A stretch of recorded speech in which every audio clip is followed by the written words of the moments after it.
एक डिसमिल होता है। लोग को लगा कि 10.5 लाख रुपया सरकारी रेट है, उसमें कुछ बढ़ा उड़ा के 10-20 लाख रुपए एकड़ दे देगा। तो लोगों ने विरोध किया कि हम लोग ले लेंगे, हाईकोर्ट ये वो। तो उस समय ऐसे करते करते 2-3 साल पार हो गया। 2-3 साल के बाद क्या हुआ, सरकार को तो जरूरत था एक्वायर करना था जमीन, तो सरकार उस समय निकाली कि जो स्वेच्छा से अपनी जमीन देंगे। भूमि अधिग्रहण कानून में यह है कि 30% रैया अगर अपनी जमीन किसी परियोजना के लिए स्वेच्छा से देते हैं तो उसको उनको 50% अतिरिक्त राशि दी जाएगी। अच्छा, समझ रहे हैं? हाँ, जो रेट है उससे 50% अतिरिक्त राशि दी जाएगी। और बाकी 70% का फिर भूमि अधिग्रहण कानून के तहत सरकार जबरन को उसका अधिग्रहण कर लेगी। तो जो लोग तेज थे, समझ गए, वो लोग लिख करके दे दिए कि हम अपनी स्वेच्छा से जमीन परियोजना के लिए देते हैं।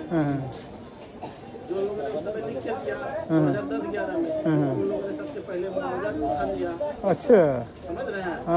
तो उन लोगों को जमीन का मुआवजा दिया 1956 के रेट में 80% का भुगतान हुआ। लोगों को लगभग जो है 1 करोड़ रुपए एकड़ के दर से पैसा मिला। 1 करोड़ रुपए एकड़? 1 करोड़ एकड़ के दर से लोगों को पैसा मिला, स्वेच्छा वाले को। अच्छा, स्वेच्छा वाले को, इसलिए उसमें 50% अतिरिक्त राशि थी।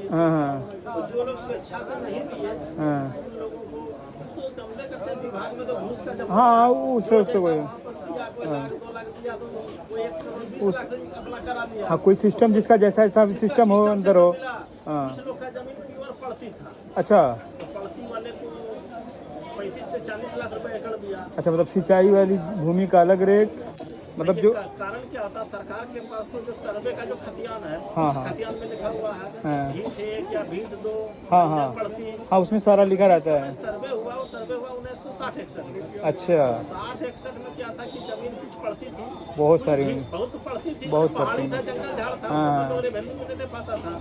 कुछ जमीन जो थी भीट 2 था, उसमें लोग का बागान था, जिनके खतियान में लिखा था भीट 2 बागान, उन लोगों को रेट अच्छा खासा मिला, सबको 80+ मिला। अच्छा, जिन लोगों के खतियान में लिखा हुआ था बंजर, अच्छा, झाड़ी, उन लोगों को पैसा कम मिला।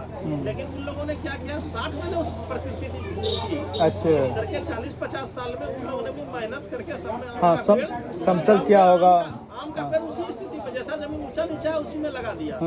उस क्लाइमेट में अच्छा फलता है। अच्छा, आम का घास तो सब में लगा दिया उन लोगों ने। सरकार की नजर में तो जमीन में आम का घास है नहीं, सर्वे हुआ नहीं है। यही कारण दोबारा कभी सर्वे हुआ। ये रेट मतलब 2012 वाले रेट पे मिला है तो सुनिए, तो वही कुछ लोग को पैसा मिला, कुछ लोग को मिला, मतलब 90% लोग को पैसा उस समय भुगतान हो गया। 60 वाले में कि 12 वाले में? 12 में जो पैसा, 12 तक में लोग पैसा लोगों ने उठा लिया। 12 सब टोटल? हाँ, 90% लोगों ने पैसा ले लिया, वही 80%। कोई बोला तो कोई 1 करोड़ 20 लाख एकड़ मिला, किसी को 85 लाख मिला, किसी को 65 लाख मिला, किसी को 40 से कम किसी को नहीं मिला। 40 में तुम जिसका प्योर एकदम गंगा के किनारे भी जमीन था, पड़ती जमीन था, सबको भी 40 लाख रुपया पैसा लेके तो सब आराम से उस रेट तो मार्केट में कभी मिलता ही नहीं होता। अब सुनिए, उसके बाद क्या हुआ, 20% अब जो लोग तेज थे उसके बाद फिर देखिए 2012 में नया कानून बना अधिग्रहण का। अच्छा, ये गवर्नमेंट के द्वारा, राहुल गांधी के द्वारा, जिसमें कि किसानों की जमीन का जो बाजार मूल्य है उससे 4 गुना मिल रहा। वो आपका जो एक आंदोलन हुआ था दिल्ली साइड, याद होगा, झज्जर करके कहाँ पे हुआ था, वो भी वही मांग रहे थे, क्योंकि जो उन लोग को रेट मिला था वो पहले का सरकार 1956 के रेट से मिला था। आज बाद में का हुआ, वहाँ आंदोलन हुआ था। तो यहाँ पर सुनिए ना, 20% में जो मिलना था, 20% में भी लोगों को मिल गया 2012 के द्वारा। अच्छा, तो पहले किसी को मिला 80 लाख, तो उसको 20% में मिल गया 85 लाख। समझ रहे हैं, 80% ज्यादा पैसा लोगों को 20% में मिल गया। तो किसी को 1 करोड़ 60 लाख रुपए एकड़ तक मिल गया पैसा। मतलब 12 के बाद वाला जिसको पैसा मिला, हाँ, बहुत ज्यादा पैसा मिल गया। और विलम्ब से जो लोग उठाया उसको ही समझ में आया कि पैसा तो सरकार के पास आ गया था ऑलरेडी बैंक में, उन लोगों को तो ब्याज भी और प्लस जोड़ करके मिला ना, ब्याज भी मिला, इसलिए बाद वाले लोग और पैसा बेसी मिला। ये बाद वाला पैसा मांग रहे हैं, क्या लग रहा है? जो बाद वाला नहीं मांग रहे हैं, कुछ लोग ये लोग का कहना है कि एक परियोजना के लिए एक जमीन लिया गया। अच्छा, समझ रहे हैं, यहाँ पे तो सबको अलग अलग मुआवजा क्यों मिला, समझ रहे हैं? तो सबको अलग इसलिए सबका लैंड देख के मिला होगा। जिसको कम मिला, जिसको मिला वो काहे के लिए बोलने के लिए जाए। अब वो होता है कि जैसे लेखपाल आता है, सर्वे करता है कि आपकी जमीन एरिया तो सबका लिखा होता है कि नहीं, सबका डूबा हुआ है। अब उसकी जिम्मेदारी होती है कि वो देखे कि वहाँ पानी है, वहाँ आपने किस चीज़ की बुआई की है, वो वहाँ का क्या रेट होगा, तो उसी अनुसार ना देगा। अभी इस दौरान में जानते हैं इन लोगों ने जितना मोटा पेड़ था हाँ हाँ। वो सब भी काट के ले गए। अच्छा, ये मतलब जो किसान है। किसान लोग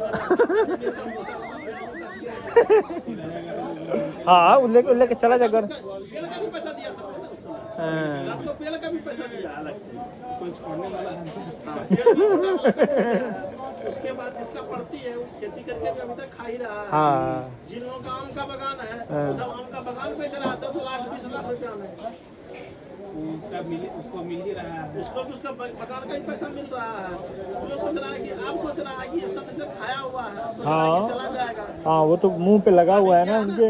किसान लोग करीब करीब बगीचा व्यापारी के पास बेच चुके हैं। अच्छा, टोटल व्यापारी लोग लिया हुआ बगान, मतलब यहाँ जितना जितना पहाड़ जितना है टोटल व्यापारी लोग लिए हुए हैं। उसका कागज बनता है तो हाँ। व्यापारी में लिखा हुआ है कि अगर हम गाँव में एनटीपीसी का नहीं तोड़ पाएंगे तो पैसा रिटर्न करना पड़ेगा। अच्छा।